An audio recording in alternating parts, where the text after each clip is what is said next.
Australia musuh dalam selimut. Aktor dibalik pemberontakan KKB Papua terhadap Indonesia. Cara licik Malaysia dan Singapura jegal industri Indonesia makin mendunia. Amran Sulaiman buat Indonesia memonopoli harga sawit dunia. Moldova bersiap terima kenyataan. Warganya kedinginan selama musim dingin, nasibnya ada di tangan Putin. Halo sahabat pojok, minggu ini kita akan menyajikan berita-berita terupdate, aktual, dan berbagi informasi menarik lainnya selama sepekan. Bersama saya Rosalina di program Resum Pojok Negeri Media.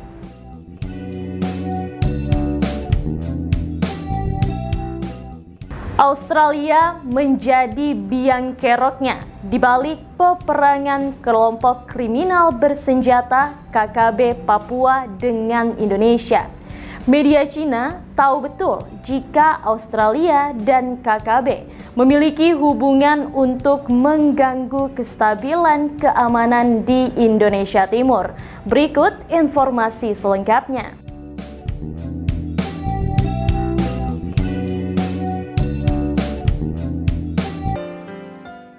Media Cina telah mengamati kegiatan kelompok kriminal bersenjata atau KKB di Papua dan tak segan-segan membongkar kedok negara lain di balik peperangan KKB dengan Indonesia.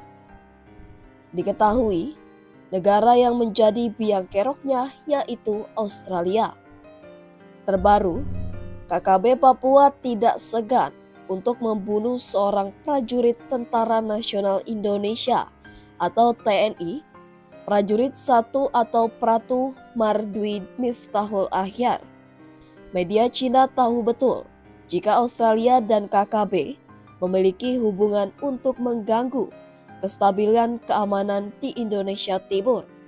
Sebab, media Cina menilai militer Indonesia lebih kuat ketimbang negeri kanguru tersebut.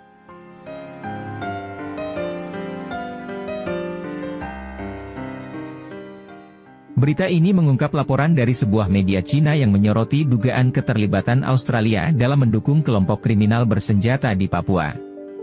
Laporan tersebut menyatakan bahwa Australia dianggap memainkan peran tersembunyi dalam konflik yang melibatkan KKB dan pemerintah Indonesia.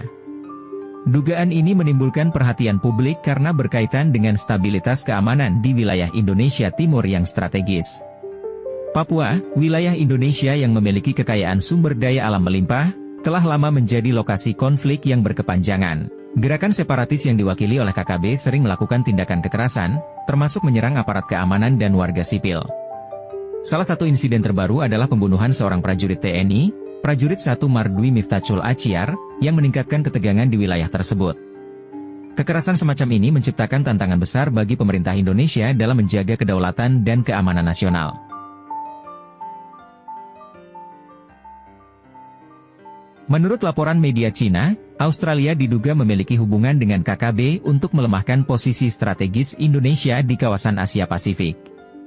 Media ini menyatakan bahwa dukungan Australia terhadap KKB sering dibalut dengan alasan memperjuangkan isu hak asasi manusia. Namun, alasan tersebut dinilai hanyalah dalih untuk mengintervensi stabilitas Indonesia dan memanfaatkan situasi di Papua demi kepentingan geopolitik. Media Cina menyoroti bahwa kekuatan militer Indonesia menjadi faktor yang menimbulkan ketakutan bagi Australia. Indonesia dinilai memiliki kemampuan militer yang jauh lebih kuat dibandingkan Australia, yang dipandang sebagai negara dengan ketergantungan tinggi pada impor barang dan bahan industri. Perkembangan pesat sektor industri Indonesia disebut sebagai salah satu pendorong utama yang memperkuat kapasitas pertahanan negara.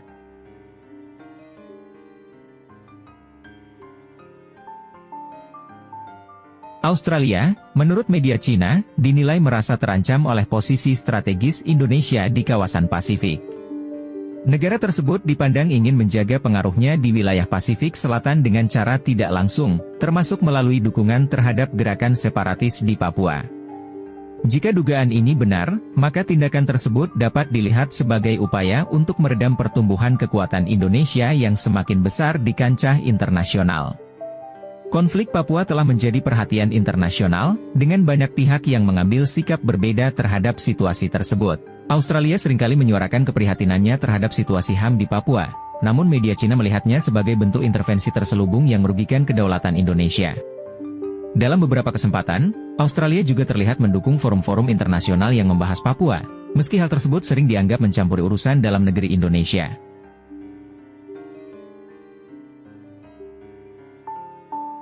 Media Cina menegaskan bahwa Indonesia merupakan hambatan besar bagi Australia untuk memperluas pengaruhnya di kawasan Pasifik Selatan. Posisi strategis Indonesia sebagai negara dengan kekuatan militer dan ekonomi yang terus tumbuh membuatnya menjadi salah satu kekuatan utama di Asia Tenggara. Hal ini, menurut media Cina, menjelaskan mengapa Australia merasa perlu mencari cara untuk melemahkan Indonesia secara strategis. Sementara itu, Australia sendiri menghadapi tantangan domestik dalam membangun kemandirian industrinya. Negara tersebut bergantung pada impor bahan-bahan industri, termasuk dari Indonesia. Ketergantungan ini membuat Australia tidak memiliki kemampuan yang sama seperti Indonesia dalam mendukung kekuatan militernya. Hal ini, menurut laporan media Cina, menjadi salah satu alasan mengapa Australia mencoba menggunakan isu Papua sebagai alat untuk melemahkan pengaruh Indonesia di kawasan. Dukungan Australia terhadap KKB juga dinilai sebagai upaya untuk menciptakan ketidakstabilan di wilayah timur Indonesia. Ketidakstabilan ini, jika berlanjut, dapat menghambat pertumbuhan ekonomi dan pengembangan infrastruktur di Papua. Dengan demikian, Australia dianggap memiliki kepentingan strategis dalam mempertahankan situasi konflik di wilayah tersebut, meskipun hal ini bertentangan dengan nilai-nilai universal seperti penghormatan terhadap kedaulatan negara lain.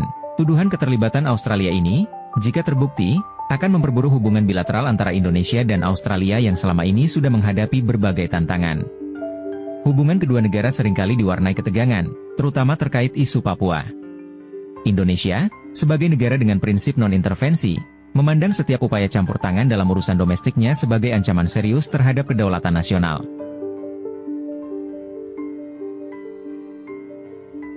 Media Cina juga menilai bahwa Australia menggunakan isu HAM untuk menutupi agenda geopolitiknya di Papua.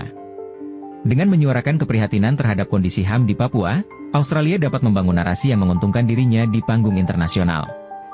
Namun, langkah ini dinilai kontraproduktif karena mengabaikan realitas kompleks yang terjadi di Papua, termasuk upaya pemerintah Indonesia dalam membangun infrastruktur dan meningkatkan kesejahteraan masyarakat setempat. Konflik di Papua tidak hanya melibatkan aktor domestik tetapi juga banyak pihak internasional dengan agenda yang berbeda-beda. Dugaan keterlibatan Australia memperlihatkan bagaimana isu lokal dapat menjadi bagian dari dinamika geopolitik global. Hal ini menunjukkan pentingnya pendekatan strategis dari pemerintah Indonesia untuk menghadapi berbagai tekanan internasional terkait isu Papua. Selain itu, laporan media Cina ini juga mencerminkan persaingan geopolitik yang lebih luas antara negara-negara di kawasan Asia Pasifik. Indonesia, sebagai salah satu kekuatan utama di kawasan, menjadi target berbagai upaya untuk melemahkan posisinya. Namun, dengan pertumbuhan ekonomi yang terus meningkat dan kemampuan militernya yang kuat, Indonesia dinilai memiliki kapasitas untuk menghadapi tantangan ini. Meskipun laporan ini memunculkan banyak spekulasi, penting untuk menilai informasi tersebut dengan kritis. Dugaan keterlibatan Australia dalam mendukung KKB harus diselidiki lebih lanjut dengan pendekatan berbasis fakta. Konflik Papua adalah isu yang kompleks, dan penyelesaian jangka panjang membutuhkan kerjasama dari semua pihak, baik domestik maupun internasional. Dengan demikian, Indonesia perlu memperkuat posisi diplomatiknya di tingkat global untuk melindungi kedaulatan dan stabilitas nasional.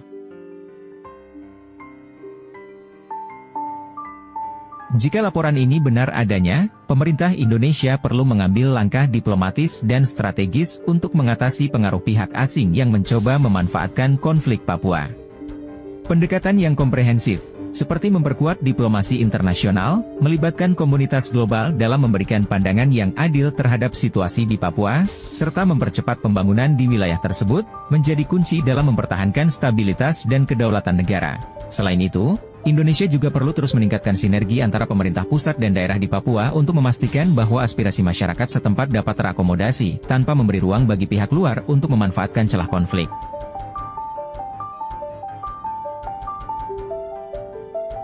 Kedepan, isu Papua tidak hanya akan menjadi tantangan dalam negeri tetapi juga ujian bagi posisi Indonesia di kancah geopolitik global. Dengan memperkuat kerjasama regional dan internasional yang saling menguntungkan, Indonesia dapat menunjukkan bahwa konflik Papua adalah masalah domestik yang mampu diselesaikan secara berdaulat tanpa campur tangan asing. Langkah ini tidak hanya akan meningkatkan citra Indonesia di mata dunia, tetapi juga memastikan bahwa pembangunan berkelanjutan di Papua dapat berjalan sesuai dengan harapan seluruh rakyat Indonesia.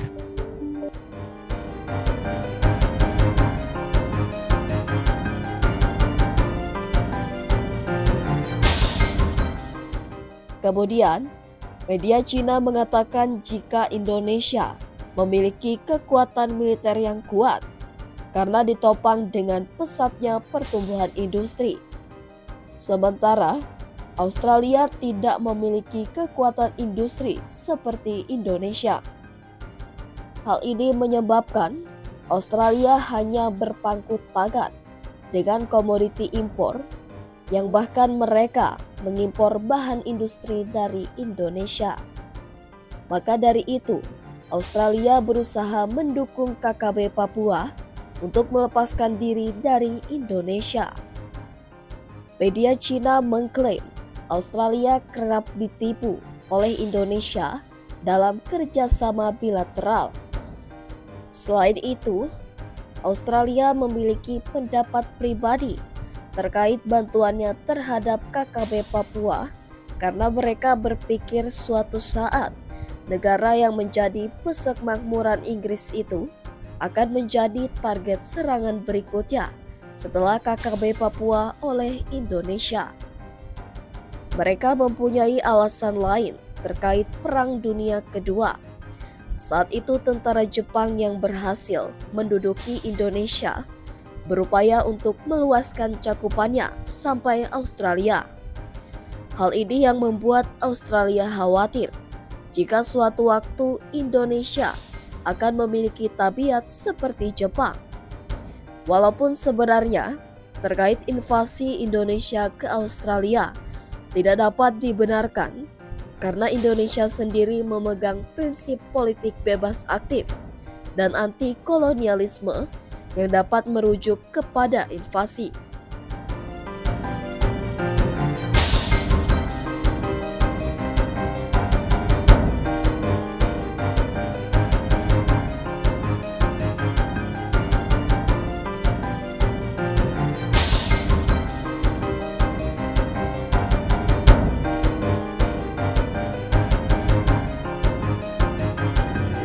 Malaysia dan Singapura tidak senang dengan rencana Indonesia memajukan industri semikonduktor, sehingga sering mengganjal Indonesia dengan isu lingkungan.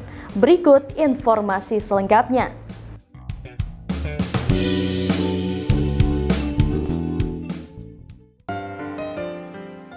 Menteri Koordinator Bidang Perekonomian Airlangga Hartarto belak-belakan negara tetangga yaitu Malaysia dan Singapura tidak senang dengan rencana Indonesia memajukan industri semikonduktor, sehingga menurutnya sering dihambat melalui lembaga non-profit yang ada.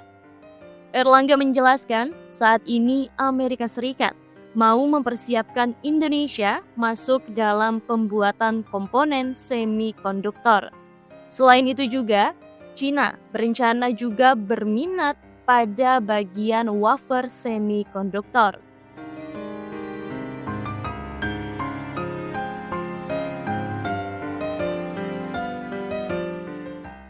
Namun, menurut Airlangga, hal ini membuat negara tetangga tidak senang, sehingga sering mengganjal Indonesia dengan isu lingkungan.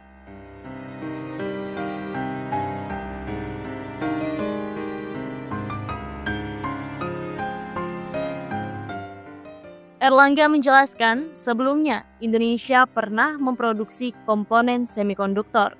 Namun, pada akhirnya investor pindah ke Malaysia akibat dari regulasi yang ditetapkan.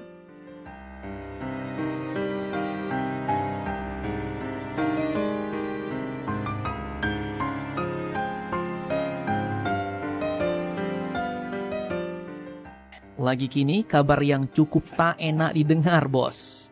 Kini lagi datang dari negara kita, Indonesia, yang ternyata kemajuannya dijegal oleh tetangga-tetangga kita sendiri. Nah, jadi seperti yang kalian tahu, pemerintah kita, Indonesia saat ini memiliki target, bos, untuk mencapai masa kejayaan Indonesia, yaitu Indonesia Emas, pada tahun 2045 mendatang. Hal ini pun bukan tanpa alasan.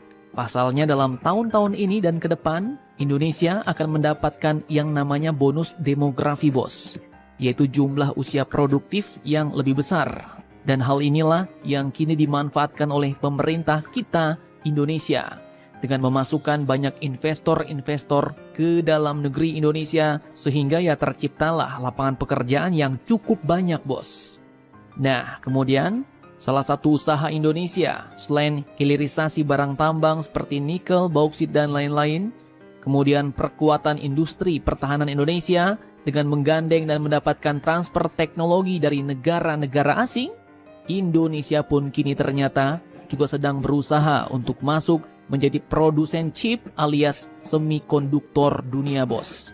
Namun sayang beribu sayang, target Indonesia ini pun ternyata dijegal, disleding oleh negara tetangga kita sendiri. Bahkan tak cuma satu negara, tapi dua negara sekaligus, bos, yaitu Malaysia dan Singapura. Nah, lantas pertanyaannya, apakah yang mereka lakukan untuk menjegal kemajuan bangsa kita ini? Oke, dikutip dari banyak sumber berita berikut. Hal ini pun diungkapkan langsung oleh Menteri Koordinator Bidang Perekonomian Indonesia, yaitu Bapak Airlangga Hartarto, bos. Secara blak-blakan, ia mengatakan bahwa negara tetangga tidak senang dengan rencana Indonesia untuk memajukan industri semikonduktor, sehingga menurutnya sering dihambat melalui lembaga non-profit yang ada di Indonesia, bos. Beliau pun membeberkan bahwa dua negara ini, yaitu Malaysia dan Singapura, sering menyeleding Indonesia dengan isu-isu lingkungan. Ia katakan bahwa kini negara kita, Indonesia, dibuat ribut terus dengan NGO-NGO yang ada.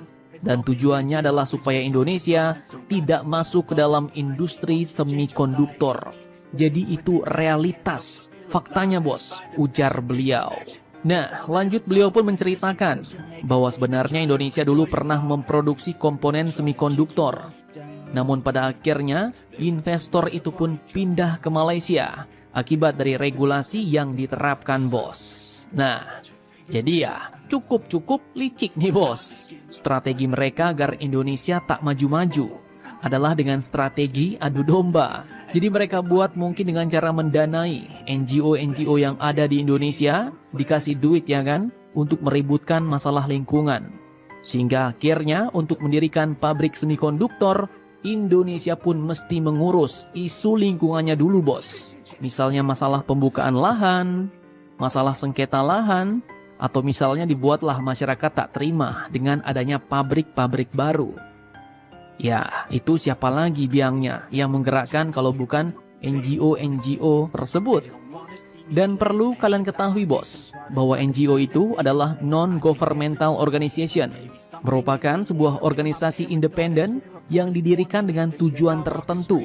Jadi ini merupakan lembaga swadaya masyarakat, bos. Contohnya ya seperti Greenpeace yang dari dulu, dari zaman bahola terus ngerecoki sawit kita, bos, dengan isu-isu lingkungan.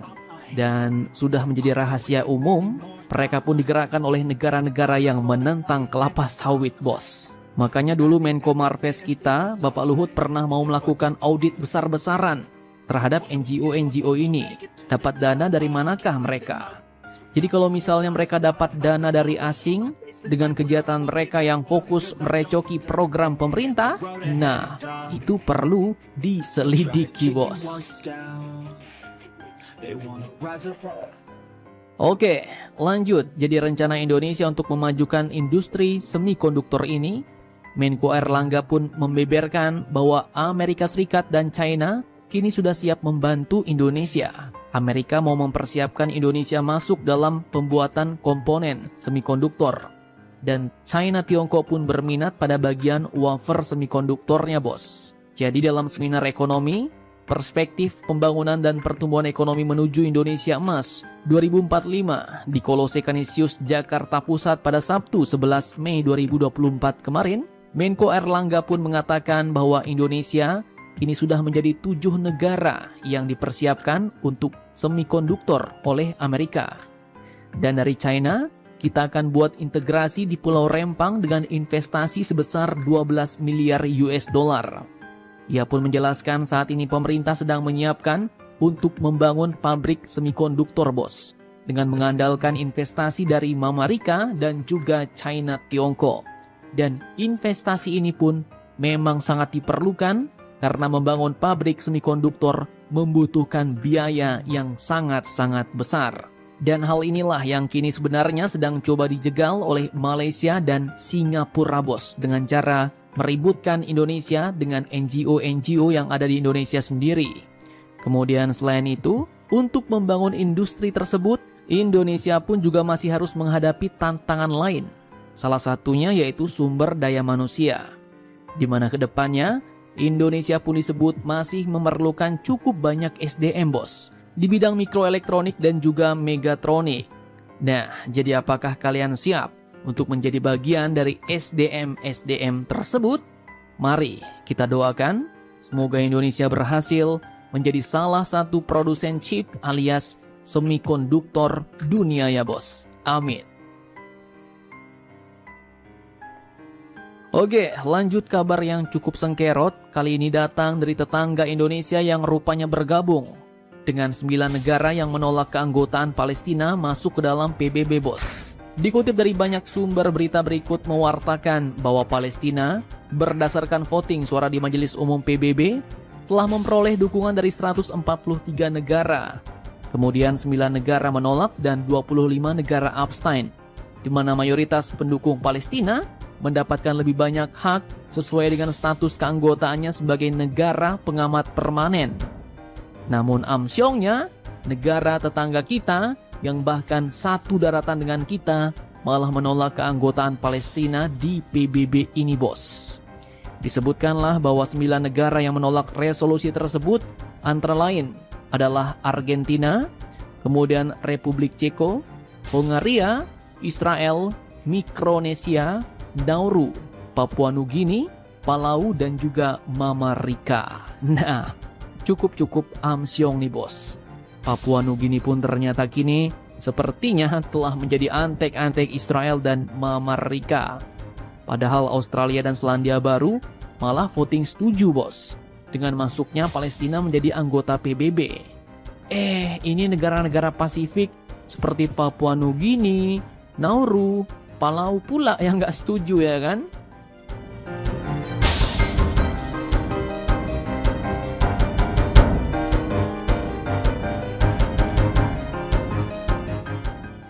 Selain itu, untuk mendukung pembangunan industri semikonduktor, dibutuhkan engineer yang banyak pada bidang mikroelektronik.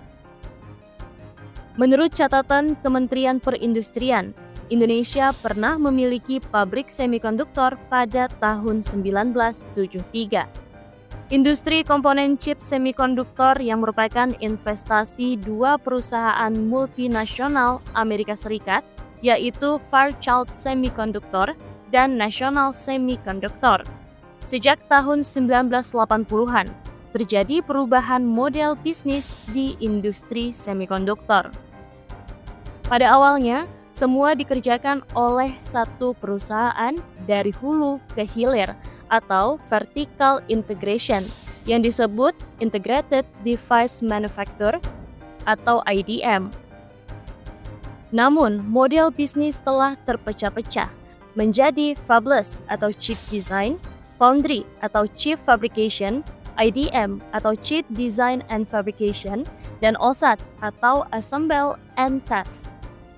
Hal tersebut menimbulkan gairah ekonomi baru dengan bermunculan banyak perusahaan-perusahaan startup semikonduktor di seluruh dunia. Namun, karena masalah ketenaga kerjaan, investor pabrik semikonduktor memilih pindah ke Malaysia pada 1985. Sejak saat itu, manufaktur semikonduktor Indonesia kalah dengan Malaysia. Bahkan, Indonesia menjadi pengimpor semikonduktor. Kehilangan pabrik semikonduktor menjadi kerugian bagi Indonesia. Tak hanya mobil listrik, komponen semikonduktor adalah komponen fundamental dalam membangun ekosistem industri elektronik di sebuah negara.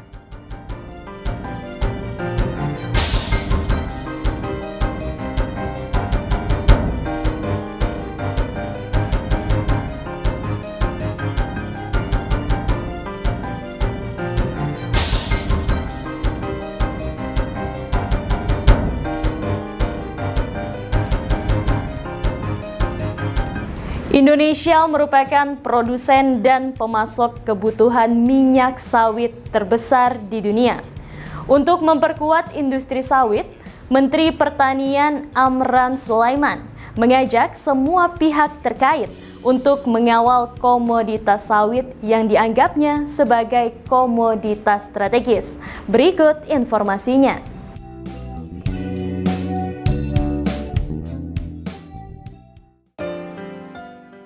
Menteri Pertanian atau Mentan Amran Sulaiman ingin menjadikan Indonesia negara pengendali harga-harga minyak kelapa sawit mentah atau crude palm oil atau CPO di pasar global.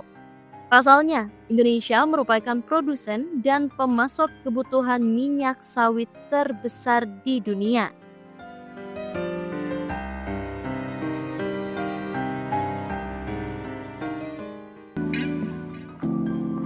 Kabar gembira untuk petani kelapa sawit dan pengusaha minyak kelapa sawit mentah atau crude palm oil, CPO. Kenaikan harga CPO yang terjadi belakangan ini diprediksi akan terus berlanjut hingga tahun 2025. Mengutip situs Trading Economics, harga CPO berada di level Rp5.131 Malaysia per ton pada Senin 11 November 2024 pukul 14.30 waktu Indonesia Barat. Harga CPO telah melonjak 18,57% month to month, MTM, atau sebulan terakhir. Dalam 1 tahun terakhir, harga CPO melesat 31,02% year on year. Tren kenaikan harga CPO di pasar global diprediksi akan terus berlanjut setidaknya sampai kuartal pertama tahun 2025 nanti. Hal itu disampaikan Ketua Umum Gabungan Pengusaha Kelapa Sawit, GAPKI, Edi Martono Senin 11 November 2024. Kemungkinan harga CPO tetap di level yang tinggi di kisaran Rp5.000 per ton, kata dia, Senin 11 November. Peningkatan harga ini tak lepas dari tingginya kebutuhan CPO di kala suplai komoditas tersebut yang cukup ketat. GAPKI memproyeksikan produksi CPO di Indonesia turun sekitar 5% pada 2024. Lo pernah denger nggak soal kabar dari Vietnam yang katanya mereka mulai merinding ngelihat perkembangan Indonesia di sektor pertanian? Wah, ini serius banget sih. Bukan cuma soal kita yang udah punya indeks harga batu bara sendiri, tapi juga soal rencana besar kita di tahun 2025 buat bikin indeks harga minyak sawit CPO sendiri. Gokil nggak tuh? Jadi gini, kalau lo belum tahu, Indonesia itu bukan main-main soal komoditas, batu bara, nikel, CPO, kita punya semua itu. Dan meskipun harga-harga komoditas itu kadang ditentukan sama pasar global, Indonesia tuh udah punya sistem sendiri, kayak Indonesia Coal Price Index, ICI. Lo bayangin batu bara kita punya harga lokal yang bisa jadi patokan buat ekspor ke negara lain.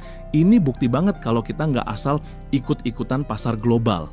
Nah, balik lagi soal sawit. Indonesia sama Malaysia itu adalah dua pemain utama di dunia soal CPO.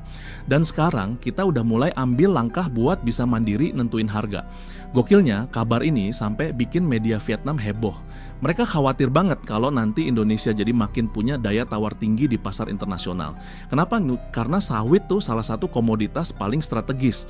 Kalau kita berhasil bikin indeks harga sendiri, otomatis posisi kita di mata dunia bakal makin kuat. Jadi ceritanya, salah satu menteri kita ngumumin rencana bikin indeks harga minyak sawit sendiri di tahun 2025. Ini langkah serius loh.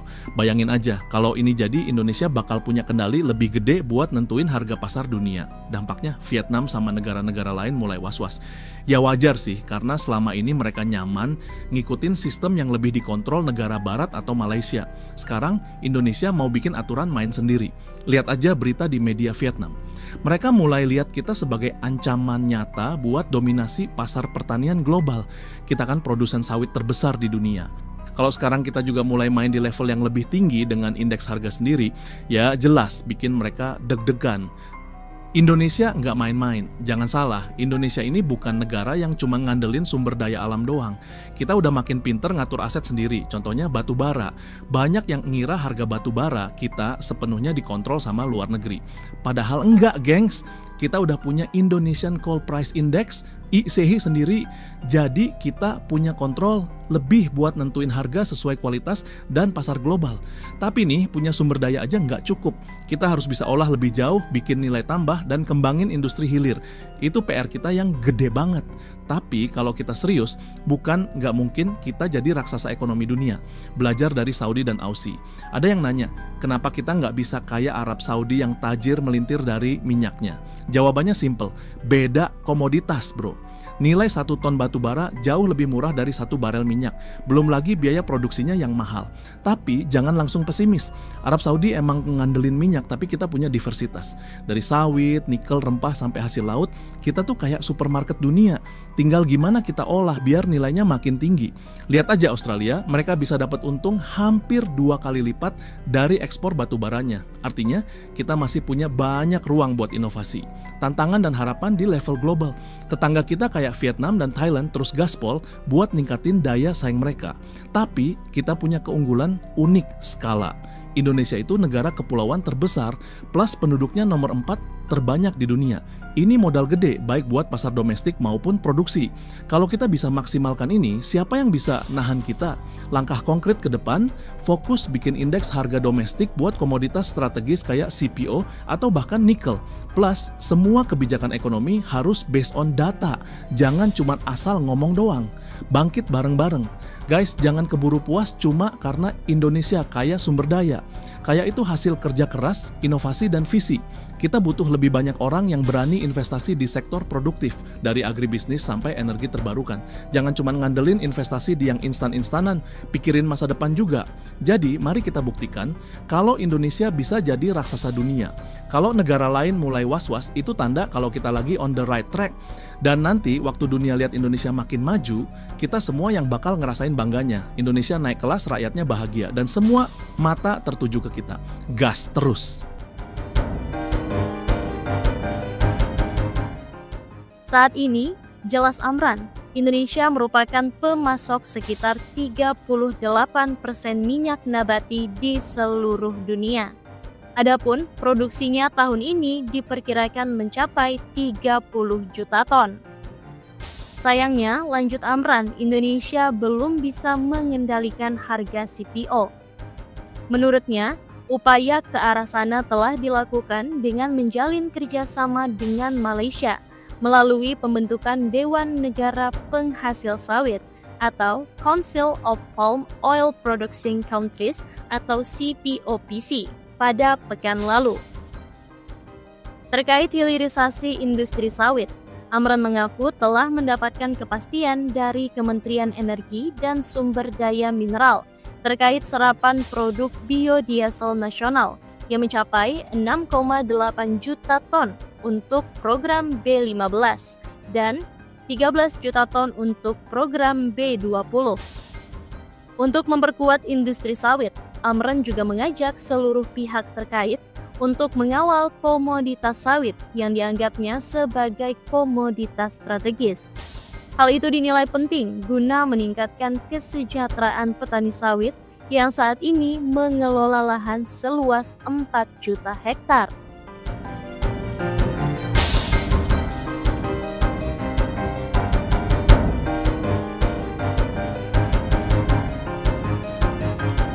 Pemerintah Moldova memberlakukan keadaan darurat sektor energi apabila Rusia memutus pasokan gas alam yang krusial selama musim dingin. Dampak apa saja yang akan terjadi? Berikut informasi selengkapnya.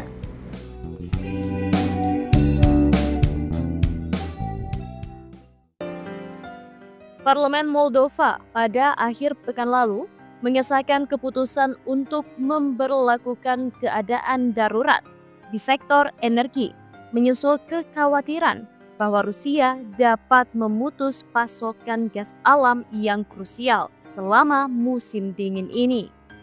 Langkah tersebut diambil untuk melindungi negara kandidat Uni Eropa itu dari ancaman krisis energi yang bisa melumpuhkan ekonomi dan kesejahteraan rakyatnya. Keputusan tersebut disetujui oleh mayoritas anggota parlemen dari total 101 kursi dengan masa keadaan darurat dimulai pada 16 Desember dan berlaku selama 60 hari.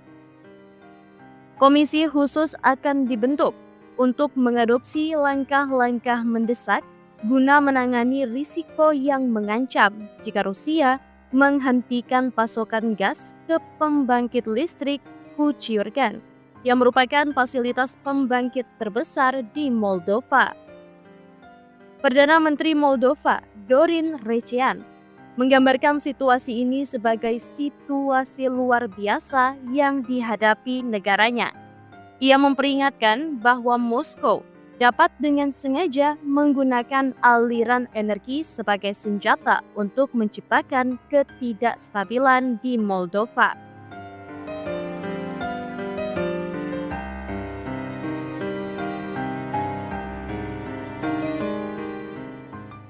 Recean menambahkan bahwa penghentian pasokan gas bisa memicu krisis ekonomi dan kemanusiaan.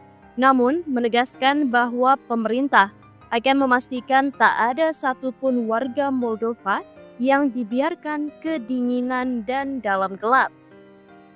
Adapun pembangkit listrik Kuchiurgan yang berlokasi di wilayah separatis pro-Rusia Transnistria berperan penting dalam penyediaan listrik untuk sebagian besar wilayah Moldova. Pembangkit ini dioperasikan oleh gas yang disuplai oleh perusahaan energi raksasa Rusia, Gazprom. Namun, Transnistria yang memisahkan diri pada 1992 setelah perang singkat telah mengklaim kepemilikan pembangkit tersebut sejak privatisasi pada 2004. Moldova tidak mengakui legalitas privatisasi tersebut. Pada 2022, Moldova mengalami pemadaman listrik besar-besaran akibat serangan Rusia terhadap Ukraina yang memiliki jaringan interkoneksi dengan pembangkit Kuchiurgan. Kekhawatiran serupa kini muncul kembali dengan kemungkinan penghentian total pasokan gas dari Rusia. Untuk mengurangi ketergantungan pada Rusia, Moldova telah mengambil langkah signifikan dalam mendiversifikasi sumber energi sejak invasi penuh Rusia ke Ukraina pada 2022. Menteri Energi Rumania, Sebastian Burduja, menyatakan kesiapannya untuk mendukung Moldova jika krisis energi semakin memburuk.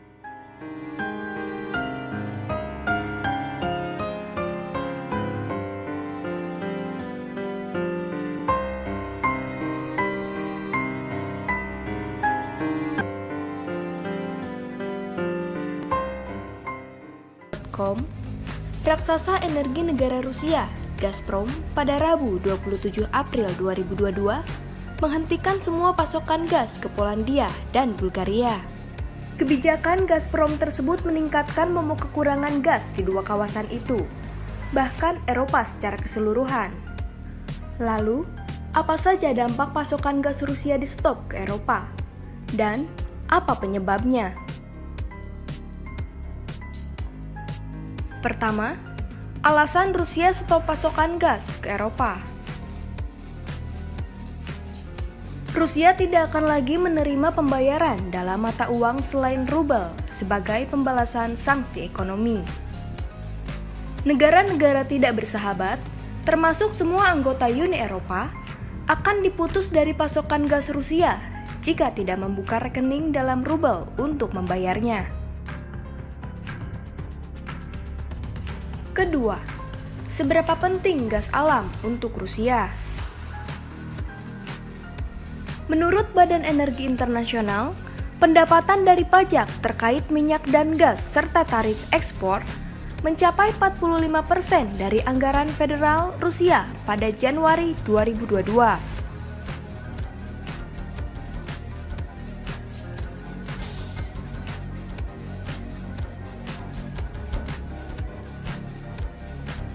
Tiga, berapa banyak pasar Rusia di Eropa?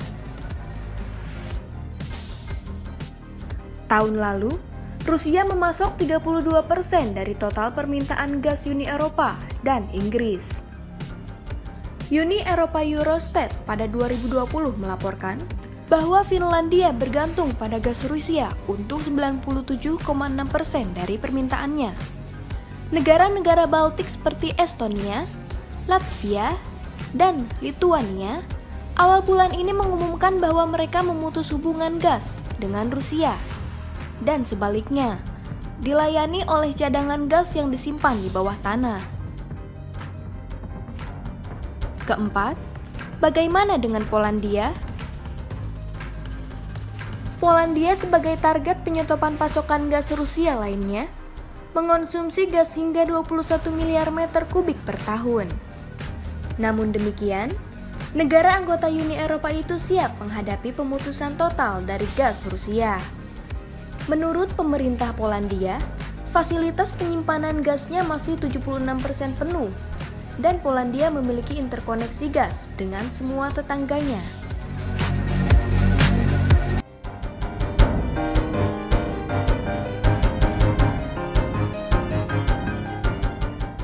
Selain itu, Presiden pro-Barat Moldova, Maya Sandu, yang memenangkan masa jabatan kedua pada Oktober lalu, terus mendorong integrasi Moldova ke Uni Eropa, meskipun ada klaim campur tangan Rusia untuk menggagalkan upaya ini. Rusia, di sisi lain, membantah tuduhan tersebut.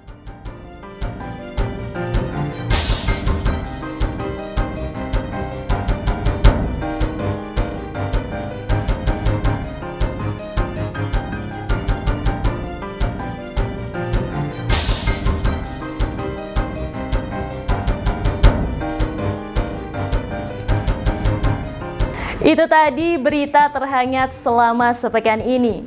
Nantikan berita lainnya di web kami di pojoknegeri.com dan di channel YouTube Pojok Negeri Media. Jangan lupa untuk komen, like, dan subscribe channel kami. Kami undur diri, sampai jumpa di Resum pekan depan.